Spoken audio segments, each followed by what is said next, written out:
Tonight, a Port Lincoln charity allegedly targeted the message from the owner, and find out the latest changes announced today around COVID restrictions. From our 7 Spencer Golf Studios, your nightly news with Louise Huber begins now. Good evening. First tonight, a community house working with and supporting Port Lincoln's most vulnerable has had its door smashed and donated items looted overnight. Police have this afternoon arrested and charged a 15-year-old over the incident. In the early hours of this morning, Port Lincoln's community house allegedly targeted. This smashed glass door, the aftermath. It looks like they've used a broom and a mop and they've broken both those items trying to do it, and then they've gone and got a chair at a later date and been a bit more successful. It's alleged the culprit stormed into the property and rummaged inside, tripping the security alarm, then quickly fleeing back out the smashed door, making off with a handful of donated clothes. You could see on the CCTV, they were randomly just in a panic, just grabbing anything just so they could say they got something. Police and security swarmed the property and later arrested the teenager. They actually just made more damage and cost more damage than anything. It's the latest break-in following a spate of robberies across the city. A hairdressing salon was smashed into twice in just 10 days. Locals say they're fed up and frustrated. I think everybody's targeted in Port Lincoln at the moment. The act comes as a disappointing blow during what's already been a tough year for the organisation, which works solely to support those struggling and vulnerable within the community. But despite the anger, the manager is offering an olive branch to those who feel like they need to commit a crime to get by. I would suggest that they come in and have a yarn, and I can actually tell them of programs that are happening so they aren't that bored. The 15-year-old has been charged with serious criminal trespass and theft. He's been bailed to appear in the Port Lincoln Youth Court next month. Nathan Regter, 7 Spencer Golf News. South Australians can soon stand and drink, or as the Premier puts it, vertically consume alcohol, with some restrictions set to ease overnight. Local pub owners are welcoming the changes but are hoping for more regulations to soon be lifted. An icy cold beer ready for the October long weekend that can be enjoyed drinking while standing, but only outside. People standing up and have a drink. It is an Australian way, isn't it? We all love to go to the pub, stand up and have a drink. For licensed premises, we will now allow vertical consumption outdoors. The changes will come into effect from midnight tonight. Owners at Port Pirie's Portside Tavern breathing a sigh of relief following recent JobKeeper cuts. They say they've struggled this year trying to stay afloat and also support their staff. If we're not down 30% to qualify for JobKeeper, we sit in that 20% mark. It really hurts us and it's detrimental to the 24, 25 families that we part of our team. So we're excited. Other changes include private functions at licensed premises will now be allowed up to 150 people, and dancing, where vertical consumption and dancing can occur as well, but these are for activities or functions with a defined guest list, invitation basis. The changes follow weeks of lobbying from the hospitality industry, who say they've dealt with a tough few months and are hoping this sets the trend for further restrictions to be lifted. The weather's picked up, trade is picking up. We can see it as every restriction is lifted, the trade picks up with it, so we're grateful. It's going to be massive for those licensed premises, but also for the meetings industry, the events sector, which has been doing it extraordinarily tough. Shari Hams, 7 Spencer Golf News. A former Whyalla local studying in Adelaide has shared her concerns around the new job seeker cuts, saying trying to find work is difficult with an increasing number of people applying for the same jobs. But the government says it's hearing a different story from businesses, with many struggling to fill roles. For 26-year-old Kayla Dixon, weekly government payments were what kept her afloat. When I was living on $40 a day under the previous payments, it was sometimes hard to get through the week. Now, amid further cuts to job seeker payments, Kayla says finding work is proving to be very difficult. I think it is hard coming from the country and not having the same kinds of connections that people from the city have while trying to find work. A study conducted by the Australian Council of Social Service indicates more than 19,000 people in the grey federal electorate are currently receiving job seeker. It also says cutting the coronavirus supplement Government will result in further job loss around the region. But the member for Grey says this is not the case, with many businesses not being able to find employees. Currently, I have day after day businesses approaching me in the electorate and saying, we can't get workers. Mr Ramsey addressing concerns that some people are attracted to the higher job seeker payment instead of working. It's clearly not a sustainable position. It's meant to be a transition, it's meant to be a payment to help you back into employment.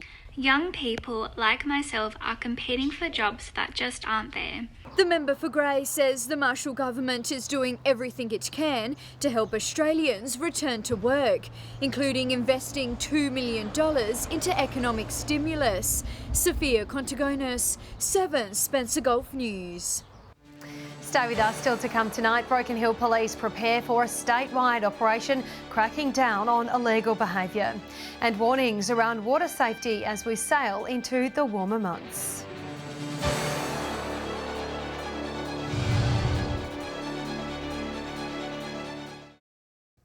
Welcome back. Road safety and behaviour in pubs and clubs are just 2 things Broken Hill Police will be targeting during a statewide operation. Officers are gearing up for the High Visibility campaign, which is set to take place over the summer. Operation Summer Safe is a go. This is a fantastic region and we really need to be responsible in what we do. So be safe, be responsible, but enjoy yourself. The campaign is a major police operation spanning 5 months, ending in March next year. It focuses on a number of different issues, including misbehaving patrons at licensed venues. With the school holidays on, the long weekend on, and the lightening of restrictions throughout New South Wales, we just want to make sure that people don't start getting a little bit loose. Road safety will also be at the forefront of Operation Summer Safe. Drivers can expect to see increased traffic and highway patrols.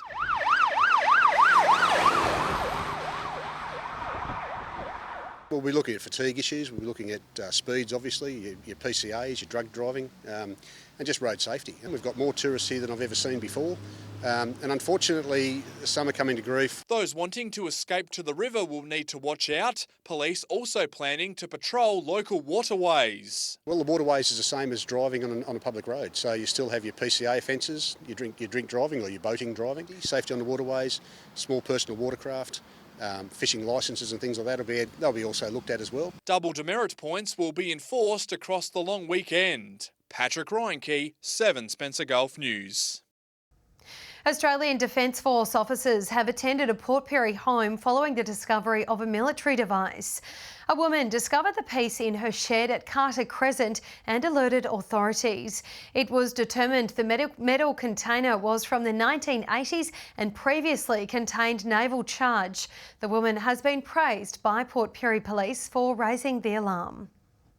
With the weather warming up across the region, plenty of people are flocking to spots to soak up the sun's rays and enjoy the water, but it's prompting renewed calls for safety.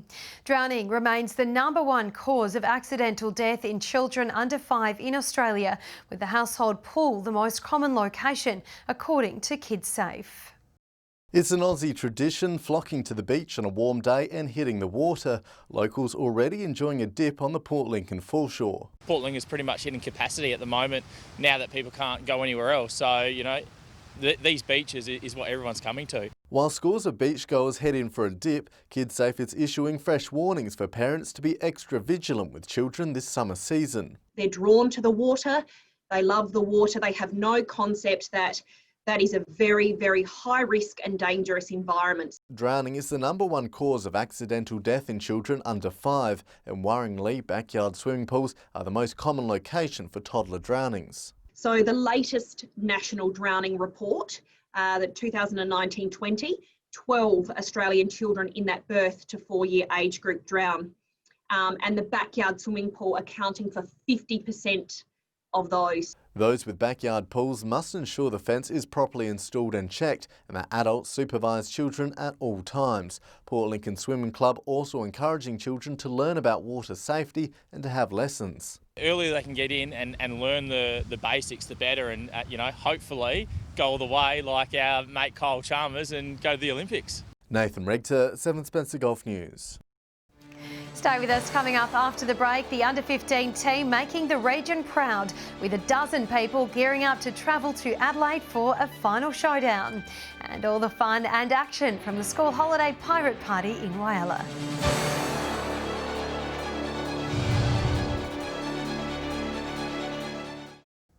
Hello again. The coach of an under-15 football team is bursting with pride with news many of his players will be representing their towns in Adelaide next week.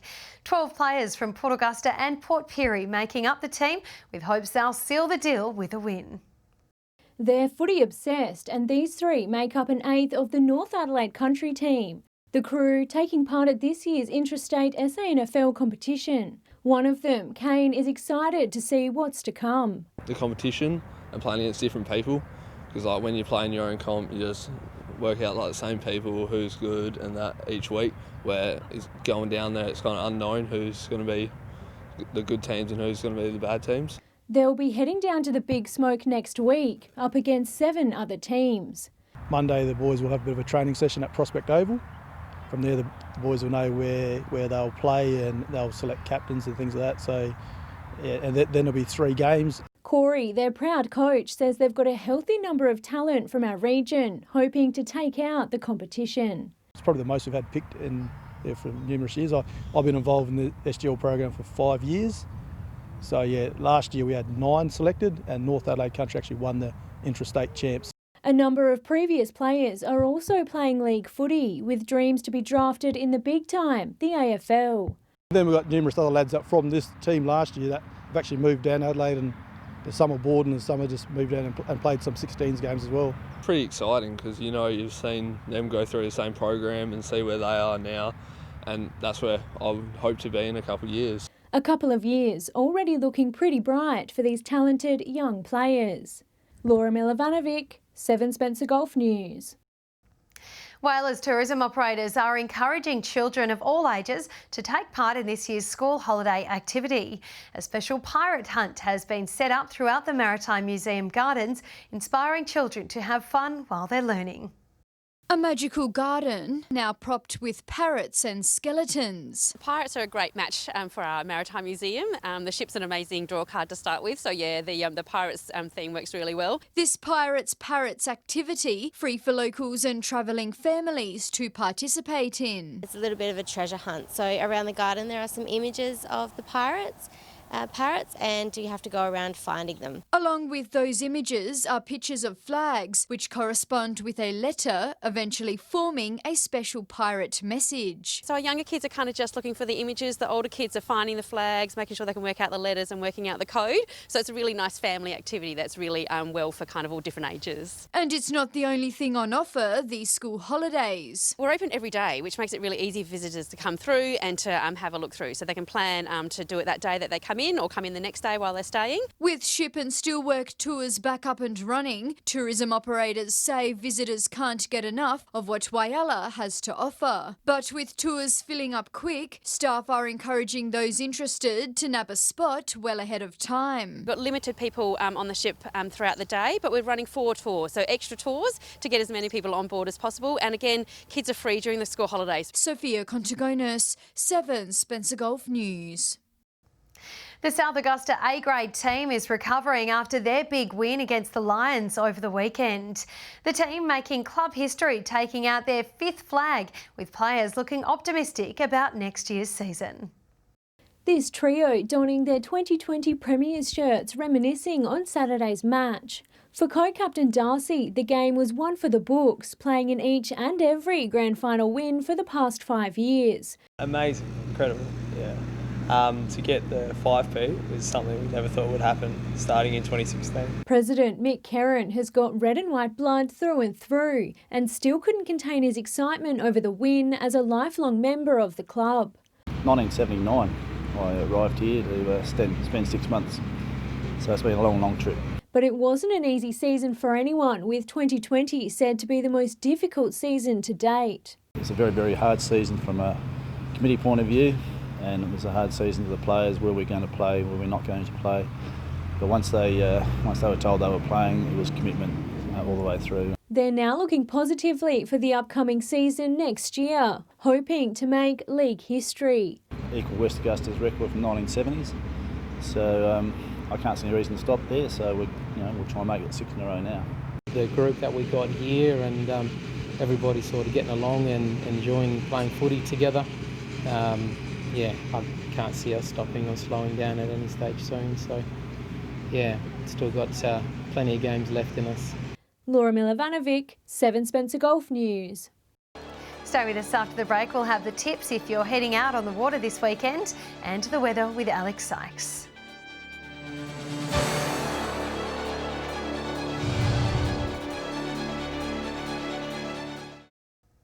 Hello again. Now let's hear from the experts with this week's fishing tips. G'day and welcome to Fishing Tips in Port Lincoln. The best reports we've had over the past week locally have been with squid. There's been quite a few caught down along the town jetty, up around Boston Island, and also Louth Bay has some good sized squid at the moment. Whiting have been a bit patchy, especially locally. There have been small pockets of whiting down the passage, but thistle has had the best reports. There have been some red mullet caught down the passage as bycatch.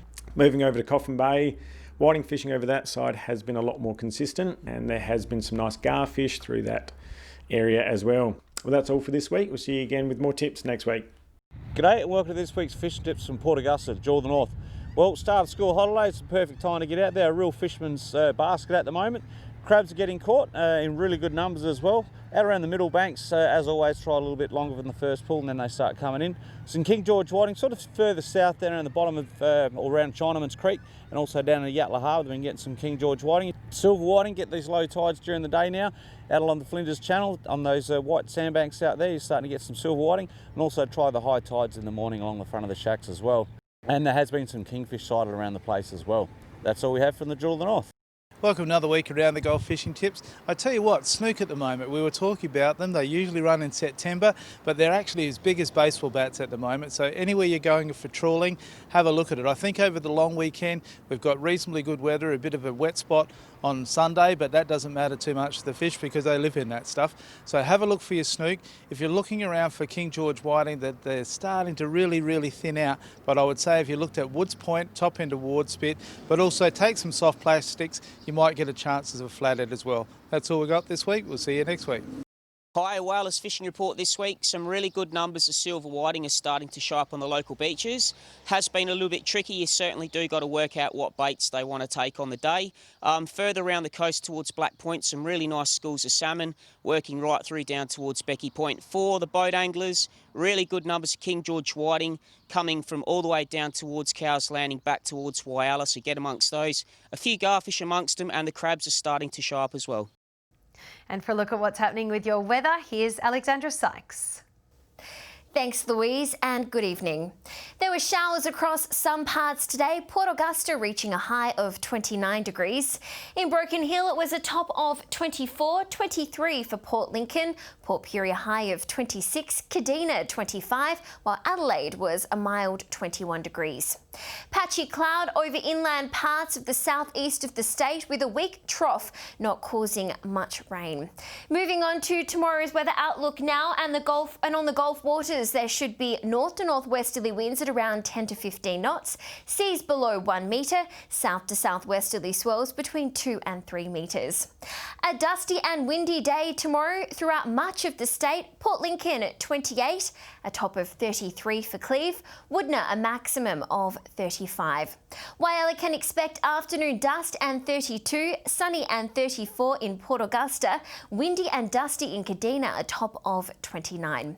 Sunny and 32 in Port Pirie, 29 degrees and sunny for Clare, and Broken Hill sunny also with a high of 31 degrees. Looking further on now, hot and windy conditions for much of the region. Whyalla and Woodner 34, Port Augusta 37 degrees, 35 in Broken Hill, Port Pirie 34 the top, and Kadina reaching a top of 29. More wind and rain due in most areas on Sunday. Broken Hill 33, a lot cooler in Port Augusta Augusta with a top of 20, Woodner 17, Whyalla a max of 18, Port Lincoln a top of 16 degrees, Kadina and Adelaide both reaching 18 and 19 degrees for Port Pirie. Showers continuing on Monday, Whyalla 18, Kadina and Woodner also a top of 18, Port Pirie a degree warmer with 19, Port Augusta 19 as well, and Broken Hill cooling down to 15 degrees. And that's all the weather from me tonight. It's back to you. All right, thank you for that, Alex. And that wraps up your local news for this Thursday evening. Thank you for joining us. We'll have updates later. Until then, have a lovely and safe evening. Good night.